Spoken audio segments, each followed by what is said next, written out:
The Penguins are set to take on the Buffalo Sabres in their fourth preseason game of the year on Thursday night. For this episode of the Locked On Penguins podcast, Pat and I are going to preview that game, plus look at a couple of other things when it comes to these two teams. You're Locked On Penguins, your daily podcast on the Pittsburgh Penguins, part of the Locked On Podcast Network. Your team every day.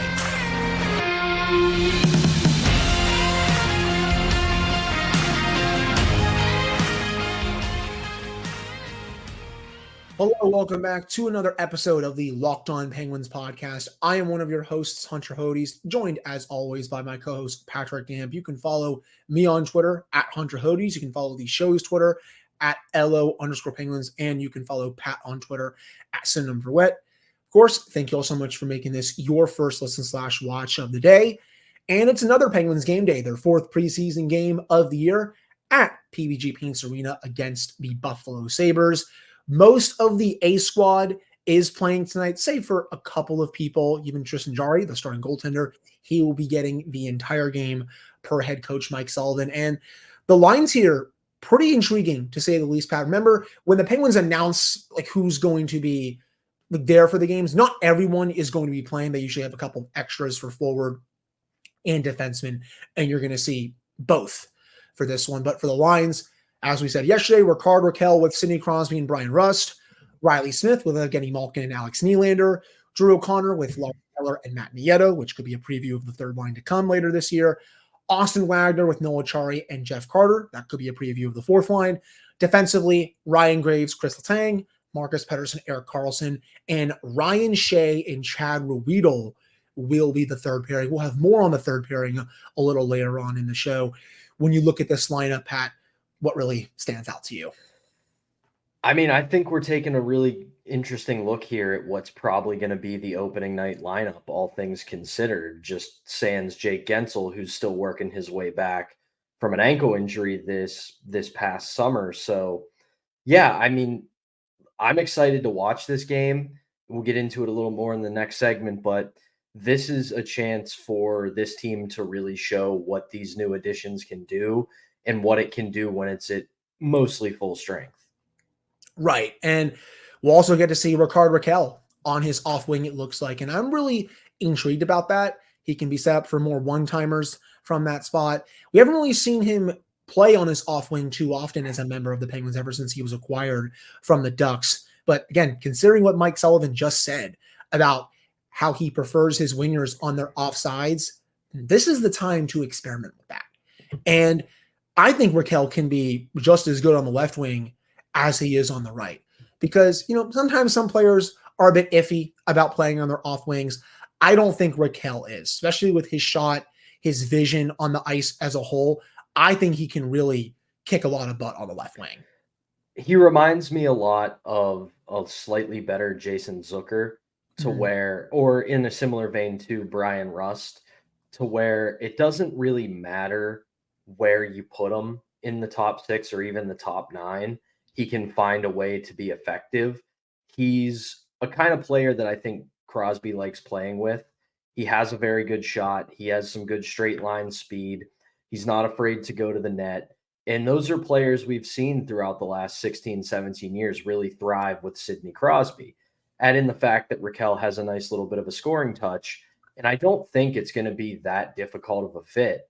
It may take him a game or two or a little bit of more time in practice and scrimmages to really develop that kind of chemistry that they're looking for. But a guy like Rickard Rakell is not hard to play with whatsoever. And when you're a guy like Sidney Crosby, you find a way to make it work to the maximum with a guy like that. Agreed. And of course, Sid always loves playing with Brian Rust. I know some fans don't like that he plays with Rust, but Sid obviously likes it quite a bit, which is why you're seeing Rust with him. And with the second line, it was opposite yesterday. Smith was on the right wing, Nylander was on the left wing, but it looks like they've changed that for this game. But I also would not be surprised if they went back to the lines that we saw on Wednesday. Give Alex Nylander a look on the left wing, see what he can do on the right side. But overall, seeing Nylander up there in the top six for this game, this is your chance if you want to make the team. You need to make an impression with one of the two franchise centers. Show us what you can do. That's what the coaching staff wants to see out of him. It's put up or shut up time, I think is what I'm trying to say when it comes to Nylander. He's probably too good, I think, to be in the AHL at this point. You want to be on this team. Let's see what you can do with the big guns. Let's see what you can do with Riley Smith, who I'm also really excited to see his Penguins debut tonight as a whole. I'm actually really high on Smith this year. I think he's definitely going to be in that 20 to 30 goal range. And I'm curious to see, because I haven't been at training camp yet this year. I'm hoping to go at some point in the near future. But I really want to see that chemistry that so many people are saying when it comes to Smith and Malkin. Maybe it can be as good as the Nylander-Malkin chemistry was from way back when. That would be the dream, considering how fun they were together. But I'm just really curious to see how those two work together. Then, of course, Nylander, if he can finalize his spot on the roster. It really does feel like a not so thinly veiled message to Alex Nylander at this point by the coaching staff. And not in a negative way, not in a threatening way. It's just them saying, listen, you've impressed so far this camp. You've done well so far this camp. Now we want to see if you're a viable option to make this roster. And in a pinch, if we need you in the top 6, if you can fit in. I also think this does tell us a little bit of what we talked about yesterday with the fact that maybe Mike Sullivan's idea on how he's going to build that bottom 6 is changing. Maybe it's not going to be a bunch of defensively accountable, take care of that zone first guys, because I like Nylander. I think he's a solid little player. I think he's got a good shot to stick in the NHL this year, but he's not known for being a great two-way player. So maybe they're looking to add a little bit more scoring on the wing through Alex Nylander. And if he can find some chemistry on that second line, I think that's a valuable enough asset to keep him on the roster moving forward. I agree. And maybe, especially when Jake Guentzel returns, if Nylander does make the team, I could see a scenario where you have O'Connor and Nylander on the third line for some of that offensive oomph. And if you want to combine those two with a center like Lars Eller, that could work because he's like that defensive player that you can put on that third line. He can still maybe give you, hopefully, a little bit of offense if he can turn back the clock, of course, to maybe 2018 version of Lars Eller. But if you can surround him with a couple of young players who have some offensive upside, I think that could work for a third line. I really and even with that line, a line like that, you don't need Lars Eller to be an offensive production machine. Right. You just need him there, in a way that people always talk about. You put a Brian Dumoulin or a Ryan Graves with Chris Letang to kind of be that safety net. If you have a center who can be effective defensively with two younger guys who have offensive upside, he can be that safety net for them. He can be the guy who, when they're not on the ice, pulls them aside and says, hey, listen, I like what you're doing. I know you're trying to be a threat, but I need some help back here. I'm not telling you to sell out and go full defense, but just remember, when you're on the attack, there is a chance I'm going to need you to get back and be accountable in the defensive zone in order for us to jumpstart that offensive attack. That would be good too. And with how Eller is as a veteran leader, I think that could really help both of them, to be honest. But that's not the third line that we're getting tonight. At least the third line looks like O'Connor is going to be there. So 2/3 of that makeshift third line that we made up on the fly there will be on it. But Matt Nieto will be on the right wing. He'll be in the bottom 6 once he makes the team. And then the fourth line, Austin Wagner, Noel Acciari, Jeff Carter. I do think Acciari and Carter are probably going to be on the fourth line this year. Again, the spots that we're really looking at, it's that, left winger on the fourth line, maybe that right winger on the third line, that kind of stuff. Wagner, curious to see how he does playing with a couple of what we think will be the regulars in the lineup in Acciari and Carter. Carter, fourth line right wing for this game, so he's not going to have those center responsibilities. That's good. Again, if you have him at wing, he's not going to kill you as bad as he would at center. Wagner, though, he's kind of like that defensive presence. Kind of want to see if he can bring a little more offense into his game, but I think at this point he's probably just a defensive guy, though. But still, he had a really nice goal the other night in that preseason game that we talked about earlier this week. So if maybe he can continue that, I would be pretty happy. Sullivan had good things to say about Wagner today. He said he's been impressed with his play. And much like we said with Nylander, this is the coaching staff saying, hey, we like what you're doing so far. Keep it up, and let's see what you can do when we put the regulars in, when the big boys are playing, and let's see if you're still going to be a contributor when we have a roster like this. Right. And just to wrap up this segment, the defense, the top 4 is the top 4 that we've discussed all camp and during the offseason, and then the bottom pair, which we'll get to later, Ryan Shea and Chad Riedel, and why we might already know what the bottom pairing is going to be when this team is fully healthy. That's coming up a little later on. And then Tristan Jarry will get the whole game. Hopefully he plays well. Got to make the saves, even though the Sabres aren't playing their A lineup, and we'll get to that in just a second. Still hope that he plays well. But again, that will do it for this first segment. Coming up in the second segment, Pat and I are going to dive into who the Sabres are bringing and why this is probably not even their B team, I think, to be honest. They have a couple of their regulars coming and a couple really good regulars, but outside of that, there's really not much there. But before we get to that, are you missing the syrup for your pancakes? Or do you just run out of your favorite coffee creamer? Well, with DoorDash grocery delivery, you can get what you want right when you need it.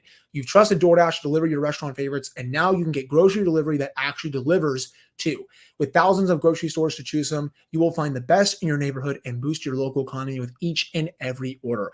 You'll get exactly what you ordered, or they will make it right. So sit back and enjoy quality groceries just like you picked them yourself.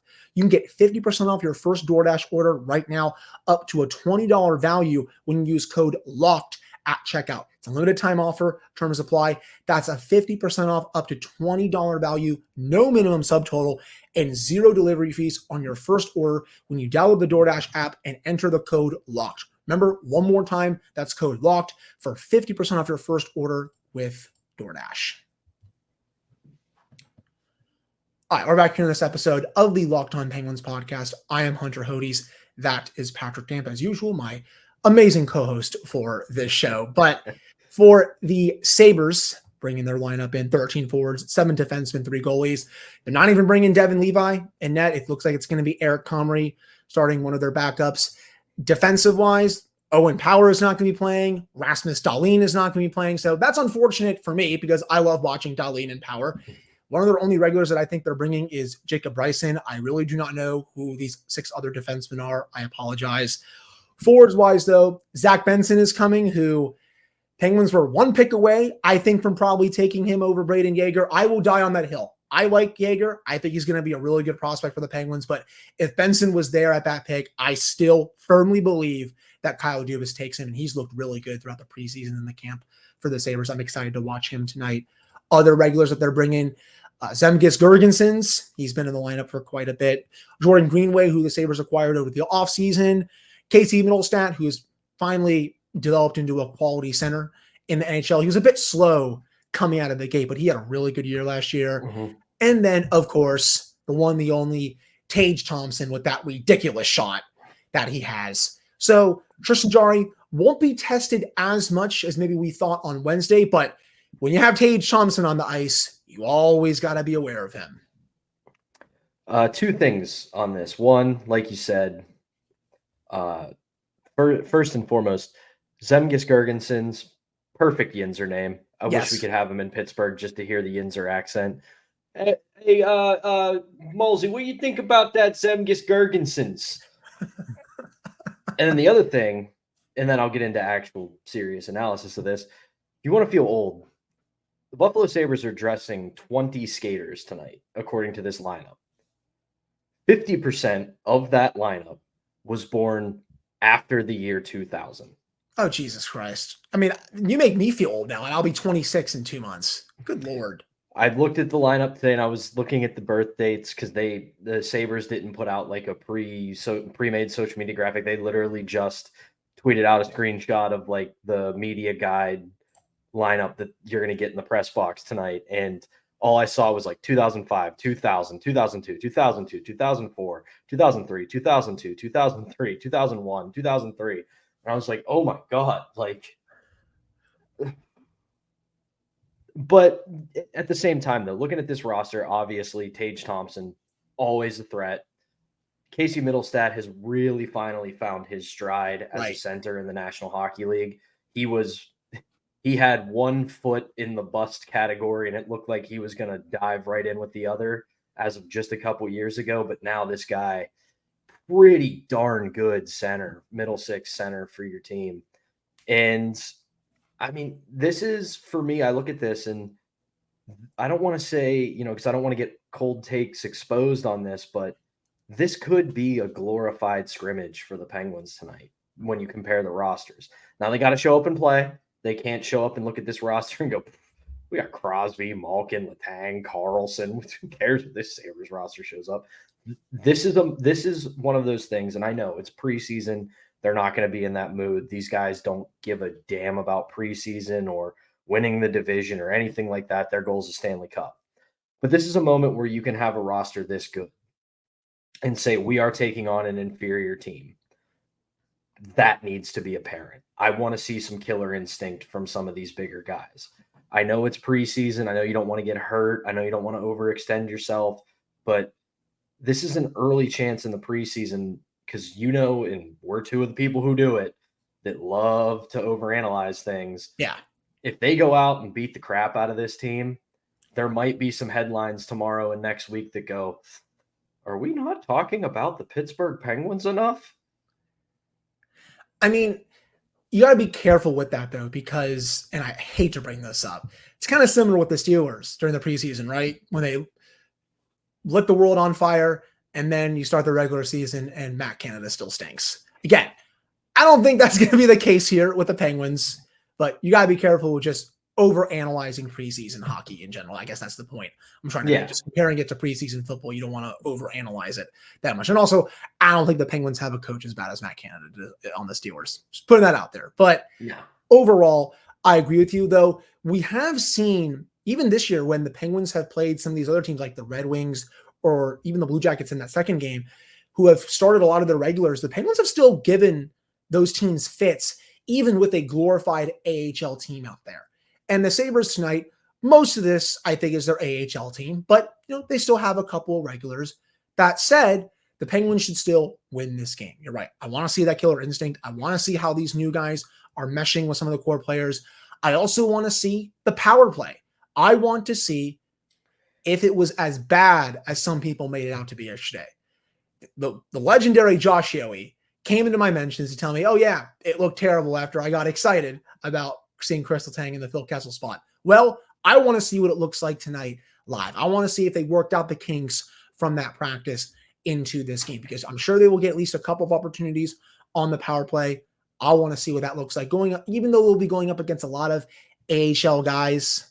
Still, you go up against who the other team is icing at the end of the day. And Letang said it to Josh this morning, or just to the media in general, that it's been a decade since he's played in that spot. Since Gonchar, yeah. Yeah, the last time he played in that spot, Sergei Gonchar was on the Penguins. So, and that's no small feat, because when you're on a power play, it's not as free-flowing as just a 5-on-5 play. You have defined roles and things you need to do in certain spots on a power play, or it all breaks down. So it's going to take Letang some getting used to being back in that spot, but we quickly forget, because of how good Sergei Gonchar was as a power play quarterback, Letang was a pretty damn good threat in that position too. So once he finds that groove again, this is going to be a pretty functional battle station. Just got a picture of the Death Star blowing up Alderaan from Star Wars. That's what I'll picture for this power play unit, except hopefully the Death Star does not get blown up by someone. We don't need that there twice, because of course what happened. But there's my nerd talk of the day. I'll always mention Star Wars whenever I can, because I love it. But yeah, I agree with you. And he actually had some pretty nice goals over there during the days of Gonchar, whether it was the regular season or the playoffs. One more thing before we head to the final segment. Even though the Sabres aren't bringing their A or B team, still want to see a good game from Tristan Jarry. He should be able to make most of the saves in this game.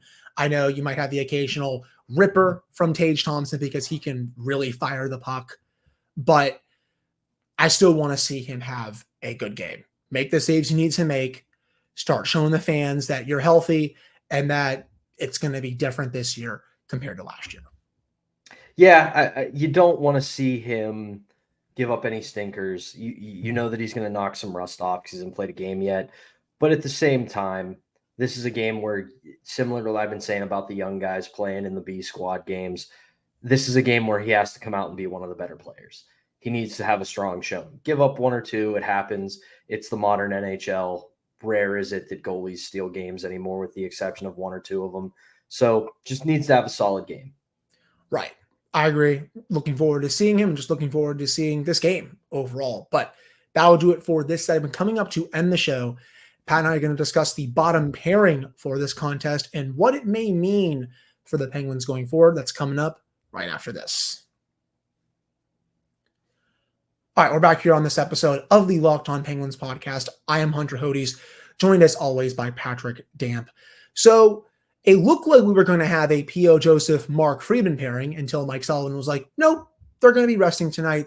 The bottom pairing will be Ryan Shea and Chad Ruhwedel.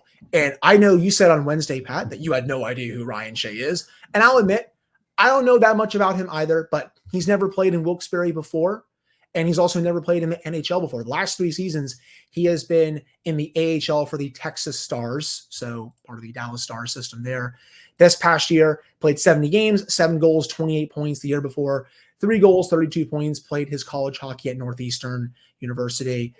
Probably just a depth guy in Wilkes-Barre, but curious just to watch him. I want to see what he can bring to the Penguins. It is interesting that he is getting some reps with the big boys, so I think that shows that Mike Sullivan and the coaching staff like what they've seen from him in camp. Ruhwedel, obviously in contention for that number 6, number 7 spot, but do you not get the sense that P.O. Joseph and Mark Friedman is going to be the bottom pairing to start the year based off this and them not playing? Maybe I'm reading too much into it. Maybe I could be dead wrong here. I hope not. I don't want to get old takes exposed, but the thing I'm thinking about when I saw that, I'm like, he's giving P.O. Joseph and Mark Friedman some rest.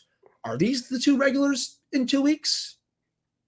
Still a handful of preseason games to go.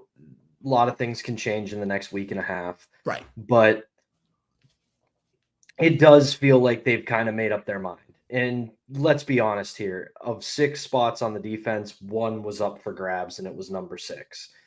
1 through 5 have been decided. We know who the top 4 are. We know P.O. Joseph was going to get that 5th spot, and it came down to 6 or 7 guys battling for 1 spot.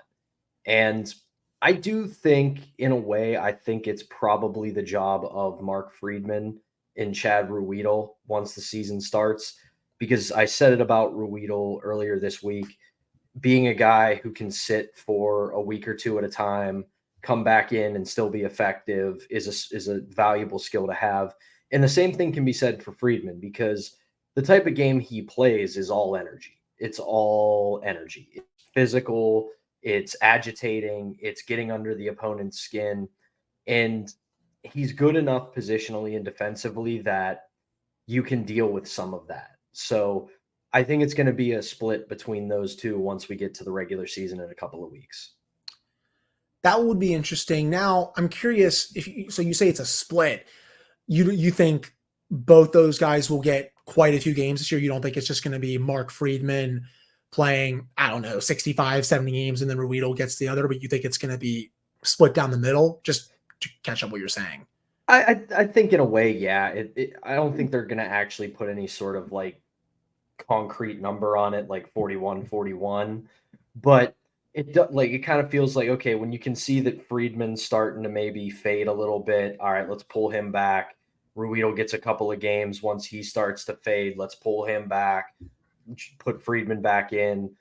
Just because, and I don't mean this as a shot at either of them, they're 6th or 7th defensemen on most rosters. So you're not expecting them to go out and be these incredible defensive stalwarts who you can always count on to do the big thing.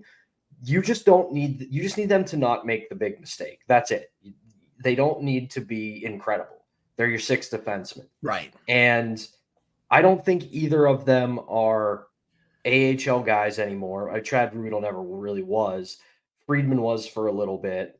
I think these are NHL players, but they're just, to put it in a baseball term, they're not everyday players. They're guys who can come in every few games, be effective, stay in the lineup for a couple games, and then you replace them with the other guy. And it's almost like you have a tandem of players that you can use. And with the slog of an NHL season, with injuries always occurring, that's a good thing to have in your NHL roster. And it could be also similar now, the more I think about it, when Cody Ceci was added to the Penguins and it was him and Chad Ruhwedel to kind of start the year. Mike Sullivan kind of went back and forth on them. before I think eventually mostly settling on CC because he started to find a groove with Mike Matheson. Everyone thought that pairing was going to be awful. And then Cody CC comes out and has one heck of a year for the Penguins and gets a nice payday. So you want to talk about Kyle Dubas vindicated. When he left Toronto, all he kept saying was, man, I hated that I lost that guy. He was a solid defenseman. Yep. Everybody laughed at him. And his next stop was here in Pittsburgh, and he was solid for the majority of that shortened season. He was. And you're right, at the start, they were kind of going back and forth between the two before I think eventually settling on CC. You're right. Maybe that could be the case here this season where they kind of go back and forth and then one maybe pulls away from the other. You just got to get the partner for PO right. You got to have the right partner for him because, again, we've been saying it for a while. We want PO to be more active in the offensive zone. We also want him to be a bit just better in his own zone too, but he's more, I think, of an offensive guy at this point. If you can put him with a more defensive player, whether that's Friedman or Ruhwedel, that would work. Now, I know I've seen people ask for Ty Smith. I don't think that would work on a third pairing just because I don't think he's, put it nicely, I don't think he's defensively responsible like the other two are. He brings more offense, but I think that would be a very high chaos type pairing. And I think that's probably why you're not seeing him play in this one, because I don't think he's really in consideration to get that number 6 job at this point. I mean, maybe I'm overanalyzing it, but just based on how he played against Detroit, I don't think he was that good. I don't think he's in that much consideration compared to some of the other guys that we've been discussing. When it comes to Smith, I can't remember if we said it on here, but I know Josh Yo, he wrote about it. I don't think he's long for this organization. And it's not a shot at him. I think where he is as a player, he's going to need consistent NHL reps, and they just don't exist here for the type of player he is. And I don't think he has much left to do in the AHL. So you got to send him somewhere where they need a defenseman and just get something for him. A couple of draft picks, maybe some B or C level prospect, but he's just not going to get consistent NHL playing time here unless there's significant injuries or he goes out and absolutely dominates the AHL at a level not seen in a long time. And if he's not traded before the season or even during the season, I'm sure he'll put up pretty strong numbers in the AHL, but I just don't really see him getting that much playing time with the big club unless there's a lot of injuries, which, it's funny. I thought he was good enough last year in camp in the preseason to make it. I've said on this show that he should be playing above P.O. Joseph. Age like milk, because P.O. Joseph went out and had a pretty good year, but I thought he played better at that point than P.O. It was also the factor of them not having enough cap space for Smith because Ron Hextall he just destroyed their cap situation so badly, which was awful as well. But I think, if you were going to say something, the last thing I was going to say was, I think back to the original discussion. I also think with saying, hey, PO needs a consistent partner, I don't totally disagree, but I also think this is a sign from the coaching staff of saying, listen, this is your pairing. You're the guy. So you need to be a little bit flexible, but still effective, where you may have 2 or 3 different partners throughout this season. So control your element, do what you do best, and be adaptable to who you play with. And I think the kid is getting to that point where he's going to be able to do that. The big question is what we talked about with Josh. Does this kid start to wear down once the season continues? And if that's the case, then we've got a few more questions than we do answers overall. Agreed. You want to see that improvement from last year to this year, especially at the late stages of the season. You don't want to see him wear down in the defensive zone and lose some of those one-on-one matchups that he should be winning at this stage in his career, or even wearing down in the offensive zone, just overall, I guess is what I'm trying to say. But I agree. I think this is his pairing. And either way, he should be able to get used to playing with Ruhwedel or Friedman. They are different players. I will say that. Ruhwedel, I think, is a little more defensively responsible than Friedman, but don't get me wrong. Friedman is still good defensively. I think Ruhwedel is just a little bit better, in my opinion. But no matter what happens, I'll be curious to see who he'll start with when the season gets underway. But I think that will do it for this edition of the Locked On Penguins podcast. Thank you all so much for listening to / watching this one. But it's funny, I'm just scrolling on Twitter and I totally forgot that the waivers are back to 2:00. And speaking of breaking news in Penguins land, Ty Smith has been placed on waivers by Kyle Dubas and company.